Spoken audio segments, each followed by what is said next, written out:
মধুচক্রে হানা পুলিশের, উদ্ধার দুজন মহিলা সহ আটক 3।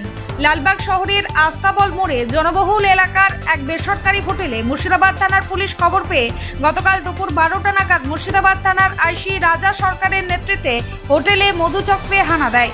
সেখান থেকে দেহ ব্যবসায় জড়িত দুজন মহিলাকে উদ্ধার করা হয় এবং হোটেলে দুজন খদ্দেরকে আপত্তিকর অবস্থায় গ্রেফতার করে। পুলিশ সূত্রে জানা যায় ওই দুজন বেলডাঙ্গার সালমান হোসেন এবং রানীতলার সাজ্জাদ শেখ। এছাড়া হোটেলের ম্যানেজার এবং মালিককে গ্রেপ্তার করে মুর্শিদাবাদ থানার পুলিশ। এসডিপিও অকলকর রাকেশ মহাদেব তিনি জানান, ধৃতদের আজ 10 দিনের পুলিশ হেফাজত চেয়ে আদালতে পাঠানো হচ্ছে। কালকে দুপুরে 12টা নাগাদ Murshidabad PS team under the leadership of IC Murshidabad এক হোটেল ডলফিন থেকে রেড করেছে। ওখান থেকে দুটো মেয়েকে রেস্কিউ করা হয়েছে। আগে থেকেই একটু ইনফরমেশন ছিল কি এই মেয়ের নিয়ে ওখানে দেহ ব্যবসায় চলছে।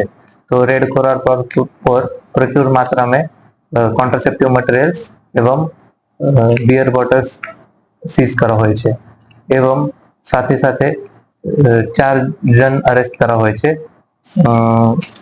2 জন कस्टमर হচ্ছে এবং एक मैनेजर एंड एक लीज ओनर।